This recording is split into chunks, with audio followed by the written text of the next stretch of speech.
हिंदुत्ववाद्यांचे जे आंदोलन करतायत कोणाविरुद्ध, तर हिंदुत्ववादी सरकार विरुद्ध, मग ते केंद्रातलं असेल किंवा राज्यातलं असेल. स्वामी मुक्तेश्वरानंद त्यांच्या अंगावर सुद्धा भगवी वस्त्र आहेत हिंदुत्वाची.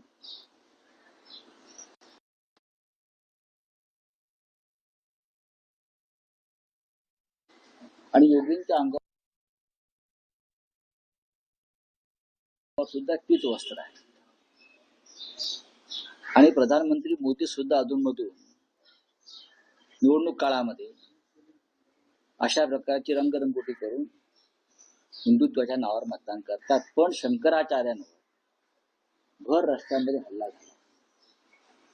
मला एवढंच म्हणायचं, महाराष्ट्रामध्ये काही काळापूर्वी स्वामी मुक्तेश्वरानंद जेव्हा आले, नक्कीच मातोश्रीवरती आले होते, पण त्यांना मुख्यमंत्री शिंदे असताना त्यांना स्टेट गेस्ट, राज्य अतिथीचा दर्जा दिला. राज्य अतिथी ही फार महत्वाची गोष्ट आहे, की शक्यतो परदेशी पाहुण्यांना दिली जाते किंवा प्रमुख जे लोक असतात त्यांना राज्य अतिथीचा दर्जा दिला. त्यांना वर्षा बंगल्यावर बोलवलं, वर्षा बंगल्यावर त्यांची पूजा केली, चरण धुतले त्यांचे शिंद्यांनी, बरंच काय केलं. शिंद्यांनी त्यांच्याकडनं बरंच काही, हेच कसे बाळासाहेब ठाकरेंचे वारसदार आहेत वगैरे वगैरे वगैरे असं वदवून घेतलं. पण आज त्याच शंकराचार्यांवरती तुमचेच पोलीस निर्घृण हल्ला करतायत, मारतायत. अशा वेळेला हिंदुत्ववादी एकनाथ शिंदे आपल्या गुरुवर हल्ला होत असताना गप्प बसले. गुरुच आहेत ना त्यांचे ते हिंदुत्ववादी. शंकराचार्यांवरती हल्ला असताना एकनाथ शिंदे गप्प बसलेले. हिंमत नाही साधा निषेध करण्याची की माझ्या गुरुवरती हल्ला होतोय, ज्यांना मी राज्य अतिथीचा दर्जा दिला होता या राज्यात मुख्यमंत्री असताना, ज्यांचं चरणाचं तीर्थ मी प्राशन केलेलं आहे वर्षा बंगल्यावर, आणि प्रदीर्घ काळ मुख्यमंत्री राहावे म्हणून त्यांचे आशीर्वाद मी घेतलेले आहेत. अशा त्यांच्या शंकराचार्य गुरूंवर निर्घृण लाठी हल्ला होतोय. ते उपोषणाला बसलेत आणि राज्याचे सध्याचे उपमुख्यमंत्री हे गप्प बसलेले आहेत घाबरून.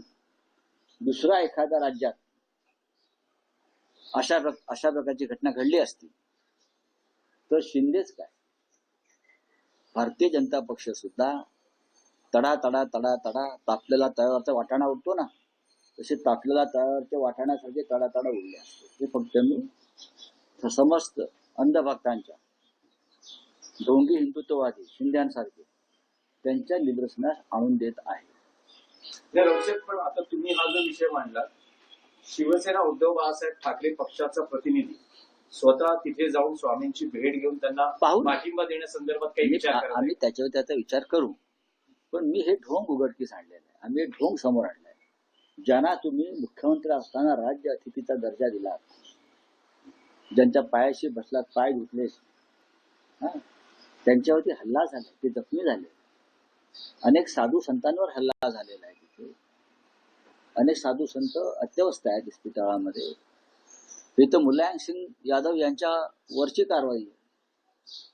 अयोध्या आंदोलनामध्ये मुलायम सिंग यादव यांनी साधूंवरती गोळीबार केला म्हणून तुम्ही त्यांना अजून माफ केलेलं नाही. पालघरमध्ये साधू हत्याकांड घडलं, ते तुम्ही अद्याप विसरलेलं नाही. साधू हत्याकांड घडलं ते अद्याप विसरलेलं नाही. पण त्या साधूंचे शंकराचार्य, सगळ्यांचे शंकराचार्य, त्यांच्यावरती हल्ला होतोय आणि तुम्ही गप्पा बसलेला नाही. पण पुन्हा तोच प्रश्न की शिवसेना उद्धव बाळासाहेब ठाकरे या घटनेचा आणि योगी आदित्यनाथ यांचा निषेध केलेला आहे. निषेध करावाच लागेल. निषेध का करू नये? हा निषेध पंतप्रधान मोदींनी करायला पाहिजे. हा निषेध इतर सर्व शंकराचार्यांनी केला पाहिजे. हा निषेध शिंद्यांसारख्या त्यांच्या राजकीय भक्तांनी पण केला पाहिजे. राम मंदिर प्रकरण असेल, योगींवर वारंवार टीका असेल, यामुळे कदाचित शंकराचार्यांच्या संदर्भात असं त्यांच्या काही असेल, पण ते शंकराचार्य आहेत. आता त्या शंकराचार्यांनाच नोटीस पाठवलं, तुम्ही शंकराचार्य आहात कशावरून? जर तुम्ही शंकराचार्य नाहीत, मग त्यांना देशभरामध्ये राज्य अतिथीचा दर्जा का मिळतो? महाराष्ट्रात दिलेला आहे. हे ढोंगी लोक आहेत, मुली. साहेब, सत्ता स्थापनेसंदर्भात महापालिका निवडणुकांनंतरच्या एकूण सगळ्या अडचणींवर प्रश्न आहेत. केडीएमसी सगळ्यात जास्त चर्चेचा विषय बनला आहे, जिथे मनसेनं शिवसेना शिंदेला या गटाला पाठिंबा दर्शवलाय. एक वेगळी आघाडी फॉर्म झालेली आहे. भाजपला सत्तेपासून आणि महापौर पदापासून दूर ठेवण्यासाठी व्यूहरचना आखली. शहकाटशहाचं राजकारण. शहकाशाच्या राजकारणामध्ये नीतिमत्ता ओंडक्यासारखी वाहून जाऊ नये, एवढंच आमचं म्हणणं आहे. काल या विषयावर एक भूमिका मांडली. कल्याण डोंबिवली जे घडलं ती महाराष्ट्र नवनिर्माण सेनेच्या संदर्भातली त्यांची पक्षाची भूमिका नाही असं त्यांच्याकडून सांगण्यात आले. स्वतः महाराष्ट्र नवनिर्माण सेनेचे प्रमुख राज ठाकरे यांना सुद्धा ती भूमिका मान्य नाही, ती पक्षाची भूमिका नाही, हे त्यांच्याशी चर्चा झाल्यावरती आमच्या लक्षात आलेलं आहे. पण तुम्हाला जर स्थानिक लोकांना अशा प्रकारची युती करायची होती तर तुम्ही कल्याण डोंबिवलीमध्ये शिवसेनेबरोबर युती करायला नको होती. आमची एक भूमिका आहे आणि कठोर आणि कडवट आहे. शिंदेच्या बाबतीमध्ये किंवा त्यांच्या गटाच्या बाबतीत त्यांनी महाराष्ट्राच्या पाठीमध्ये संधी बसल्या. भारतीय जनता पक्षाबरोबर तुम्ही दोन पर्याय होते. खरं म्हणजे तिथे शिंदे आणि भाजप एकत्र येऊ शकतात. तिथे तुम्ही एक पाहिलं असेल की महायुती म्हणून ते लढले असं वाटतंय मला माहित नाही. तिथे शिंदे आणि भाजप महायुती म्हणून एकत्र येऊन सरकार बनवू शकतात. म्हणजे जे काय ते इतरांना त्याच्यामध्ये घुसायचं कारण नव्हतं, हे माझं मत आहे. अर्थात त्यांनी तो निर्णय घेतलेला आहे.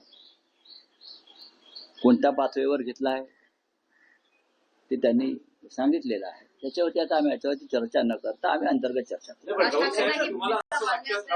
पाटील यांनी सांगितलं, राज ठाकरेंना ही भूमिका मान्य असल्याचं त्यांनी सांगितलं आणि त्यांना सांगूनच हे सगळं झालं. राज ठाकरेंनी त्यांच्या निर्णयाचा फेरविचार करावा आणि आघाडी किंवा त्या गटात सहभागी होण्याचा जो निर्णय आहे तो मागे घ्यावा असं आवाहन तुम्ही करता का? नाही. जेव्हा त्यांच्या पक्षातर्फे सांगण्यात येतं की हा स्थानिक पातळीवरती घेतलेला निर्णय आहे आणि आम्हाला या निर्णयाची आम्हाला कल्पना नाही, हे जेव्हा कोणी सांगतं तेव्हा आम्ही त्यांच्याशी अंतर्गत चर्चा करू. नाही, तुमच्या पक्षाचे नगरसेवकांनी देखील प्रस्ताव आलेला असल्याचं मीडियासमोर सांगितलेलं आहे. पक्षश्रेष्ठींना भेटही झालेली आहे. त्या संदर्भात नेमका काय प्रस्ताव आलेला आहे आणि काय तुमच्याकडनं निर्णय झालेला आहे? नाही, आमच्याकडून काही निर्णय झाला नाही. आम्ही अशा प्रस्तावांना केराची टोपली दाखवतो अनेकदा. भारतीय जनता पक्षाबरोबर काही ठिकाणी म्हणजे जिथे अत्यंत अस्थिरता आहे आणि स्टेबिलिटी आहे तिथे आम्ही शिंद्यांबरोबर कदापि जाणार नाही. इथं जर काही पर्याय उपलब्ध असतील तर त्या संदर्भात पक्षप्रमुख निर्णय घेतील, पण परस्पर कोणी निर्णय घेणार नाही. रावसाहेब, दोन प्रश्न आहेत. तुम्ही म्हणतात की राज ठाकरेंना या निर्णयाची कल्पना नव्हती, स्थानिक पातळीवर हा निर्णय झाला, पण जी माहिती मिळते आहे ही सत्ता स्थापन किंवा ही आघाडी होण्याआधी मुंबईतच डॉक्टर श्रीकांत शिंदे यांच्याबरोबर मनसे नेत्यांच्या 2 बैठका पार पडल्या. ज्या बैठकीत राजू पाटील, संदीप देशपांडे असे पक्षाचे नेते उपस्थित होते. राज ठाकरे यांना याची पूर्ण कल्पना होती की नेमकं स्थानिक स्तरावर होतंय काय, तर असं कसं म्हणता येईल की ही माहिती सन्मान्य उद्धव ठाकरे यांच्याकडे सुद्धा होती. तुम्ही जे सांगताय ही जी माहिती शिवसेना पक्षप्रमुख उद्धव ठाकरे यांनाही होती, पण ते अत्यंत मला माहिती आहे त्यांचा स्वभाव. त्यांनी या संदर्भात मलाही ही माहिती दिली की असं असं घडत आहे, असं असं घडत चाललेलं आहे. हे पहिल्या दिवसापासून उद्धव ठाकरे साहेबांकडे याची पूर्ण माहिती होती आणि आता ही काय चाललंय पडद्यामागे त्याची खडानखडा माहिती आहे. पण मग तेच म्हणतोय की राज ठाकरे म्हणतात की तो स्थानिक स्तरावरचा निर्णय आहे, मला या बाबतीत कल्पना नव्हती, तर मग हा निर्णय आता बदलला जाऊ शकतो? नाही, आता बघा त्यांचा एक स्वतंत्र पक्ष आहे. ज्या प्रकारचं समाज माध्यमातून वृत्तपत्रातून संशयाचं वातावरण निर्माण झालेलं आहे किंवा लोकांच्या मनामध्ये शिंदेविरुद्धचा जो राग आहे मराठी माणसाचा